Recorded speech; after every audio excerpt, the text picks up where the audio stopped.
TG Malkajgiri parliament area MM జిల్లా GHMC Uppal assembly నియోజకవర్గం రామంతాపూర్లోని Congress party గాయకులు ఆధ్వర్యంలో సోనియా గాంధీ రాహుల్ గాంధీలపై తప్పుడు కేసులు నమోదు చేస్తూ ఈడీ విచారణ పేరుతో మోదీ సర్కార్ కాంగ్రెస్ పార్టీ నాయకులపై కక్షపూరిత రాజకీయాలకు పాల్పడుతుందని ఉప్పల్ నియోజకవర్గ కాంగ్రెస్ నాయకులు మండిపడ్డారు. దానికి నిరసనగా రామంతాపూర్లో కాంగ్రెస్ నాయకుల ఆధ్వర్యంలో మోదీ దిష్టిబొమ్మను దహనం చేశారు. ఈ సందర్భంగా వారు మాట్లాడుతూ బీజేపీ ప్రభుత్వం కాంగ్రెస్ పార్టీపై కక్షపూరితంగా వ్యవహరిస్తూ నెహ్రూ ఫ్యామిలీపై పెంచుకొని ఇబ్బందులు పెట్టే ప్రయత్నం చేస్తున్నారని మండిపడ్డారు.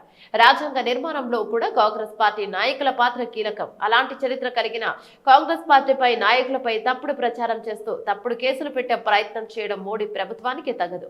కాబట్టి ఇలాంటి ప్రయత్నాలను మానుకోవాలని హెచ్చరించారు.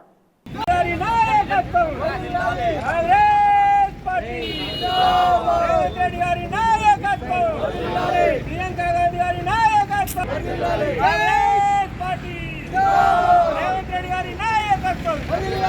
రేవంత్ రెడ్డి గారి నాయకత్వం కాంగ్రెస్ పార్టీ సీఎం రేవంత్ రెడ్డి గారి నాయకత్వం సీఎం రేవంత్ రెడ్డి గారి నాయకత్వం మహేష్ కుమార్ గౌడ్ గారి నాయకత్వం జై కాంగ్రెస్ జై కాంగ్రెస్ జై కాంగ్రెస్ జై కాంగ్రెస్ జై Congress Modi down down Amit Shah down down Congress party జిందాబాద్ సోనియా గాంధీ గారి నాయకత్వం వర్ధిల్లాలి రాహుల్ గాంధీ గారి నాయకత్వం వర్ధిల్లాలి రేవంత్ రెడ్డి గారి నాయకత్వం వర్ధిల్లాలి కాంగ్రెస్ పార్టీ జిందాబాద్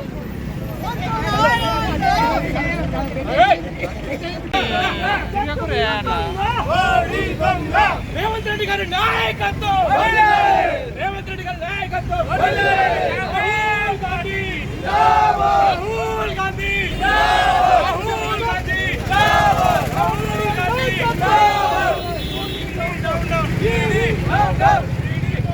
down down Modi down down Rahul Gandhi జిందాబాద్ రేవంత్ రెడ్డి నాయకత్వం రేవంత్ రెడ్డి గారి నాయకత్వం మహేష్ కుమార్ గారి నాయకత్వం రామంతాపూర్లోని మోడీ గారి దిష్టిబొమ్మ తలపెట్టడం జరిగింది. ఎందుకంటే రాహుల్ గాంధీ మీద అనవసరమైన కేసులు ఛార్జ్షీట్ చేయడం వల్ల ఇటువంటి కార్యక్రమాలు ఇంకోసారి బీజేపీ మోడీకి చేయొద్దని చెప్పి రాను రాను రేపు రేవంత్ రెడ్డి గారి ఆధ్వర్యంలో రేపటి నుంచి ఇంకా ఉధృతం కార్యక్రమాలు చేపడతాం. ఇది విస్మరించకపోతే మాత్రము రేపటి రోజు ఇంకా ఉద్యమం పెద్ద ఎత్తున చేస్తామని చెప్పేసి మీ అందరం కలిసికట్టుగా పనిచేస్తామని చెప్తాం. జై కాంగ్రెస్ ఉన్నటువంటి నాయకత్వం కాబట్టి నేషనల్ కాంగ్రెస్ కాబట్టి ఇవన్నీ చేసినటువంటి వ్యవస్థను ఇవాళ నామరూపాలు ఎప్పుడైనా దేశంలో రెండు మూడు పార్టీలు ఉండడం ఎప్పుడైనా సమంజసమే.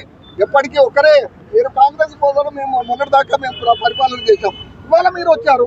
అది ఒక ప్రజాస్వామ్యంలో ఉన్నటువంటి ఆరోగ్యకరమైనటువంటి వాతావరణం.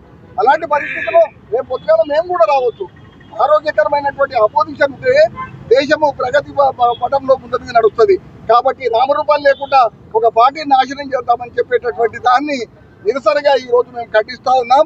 దాని కాంగ్రెస్ పార్టీ ఎప్పుడైనా కూడా 120-30 సంవత్సరాల పార్టీ, దాన్ని ప్రపంచంలోనే అతి ప్రాచీనమైనటువంటి అతి పురాతనమైనటువంటి పార్టీ.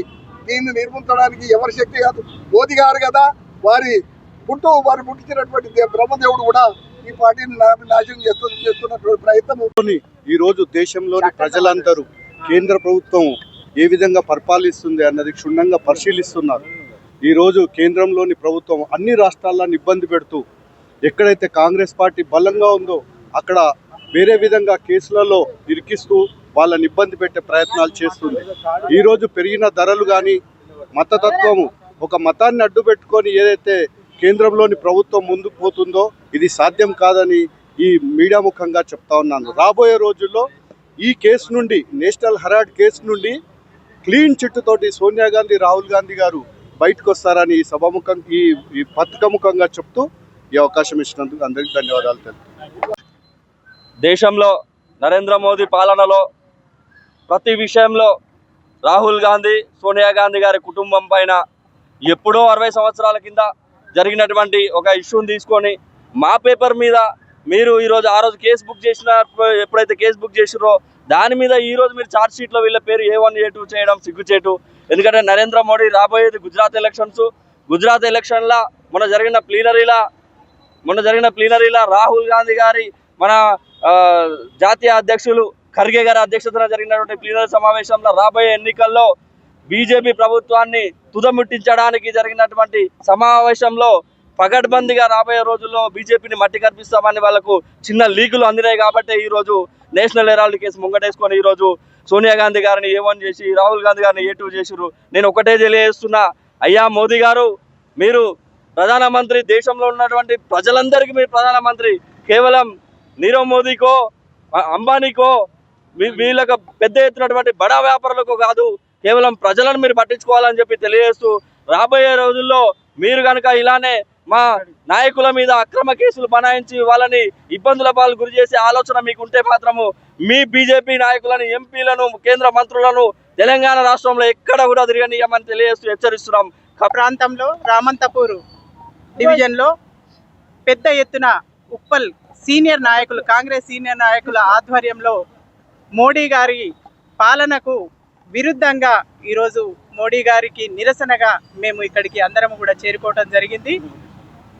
మోడీ గారు ఏదైతే నేషనల్ హెరాల్డ్ పేపర్ పైన మన సోనియమ్మ గారి మీద అలాగే రాహుల్ గాంధీ గారి మీద ఛార్జ్ షీట్ దాఖలు చేసి వారిని A1 A2గా ముద్రించి ఈరోజు ప్రజానీకానికి తెలియజేసే విధంగా వాళ్ళు చేస్తున్నారు. కానీ ఖబర్దార్ మోడీ గారు, నిజంగా చెప్పాలంటే 140 సంవత్సరాల నుంచి కాంగ్రెస్ పార్టీలో ఎంతోమంది ముందుకు ఎదిగే విధంగా మన నెహ్రూ పార్టీ ఏదైతే ఉందో, మన ముందుగా గాంధీజీ గారైతేనేమి, నెహ్రూ గారైతేనేమి, ఇందిరాగాంధీ గారైతేనేమి ప్రజల గురించి మాత్రమే వాళ్ళు పాలించే విధంగా చేశారు. అదే రకంగా ఈరోజు కూడా రాహుల్ గాంధీ గారు వారి అధ్యక్షతన బ్రహ్మాండంగా ప్రజాదరణ పొంది పార్లమెంట్లో ఎంతో చక్కగా వారు మాట్లాడుతూ వారి చాకచక్యంగా మాట్లాడటం వల్ల వీరు తట్టుకోలేక ఈరోజు మన సోనియా గాంధీ అమ్మ గారి మీద మరియు రాహుల్ గాంధీ గారి మీద ఛార్జ్ షీట్ దాఖలాలు చేయడం జరిగింది. ఈ రకంగా చేసినట్టయితే కాంగ్రెస్ మన తెలంగాణ ప్రభుత్వము మన రేవంత్ అన్న నాయకత్వంలో ఖచ్చితంగా మేము ప్రతి ఒక్కరిని కూడా అడ్డుకునే విధంగా మేము ముందుకు సాగుతామని తెలియజేసుకుంటూ, మీ అందరూ కూడా ఎట్టి పరిస్థితిలో మన ఈడీ ఏదైతే ఛార్జ్ షీట్ దాఖలాలు చేసిందో అవన్నీ కూడా రిటర్న్ తీసుకొని మళ్ళీ కాంగ్రెస్ పార్టీని ముందుకు తీసుకునే విధంగా మేము కార్యకర్తలందరూ కూడా ఒకే తాటిపైన ఉంటామని తెలియజేసుకుంటూ, ఈరోజు ఉప్పల్లో ఇలాంటి కార్యక్రమాన్ని చేపట్టినందుకు ఆర్గనైజర్స్ అందరికీ కూడా మీ తరఫున ధన్యవాదాలు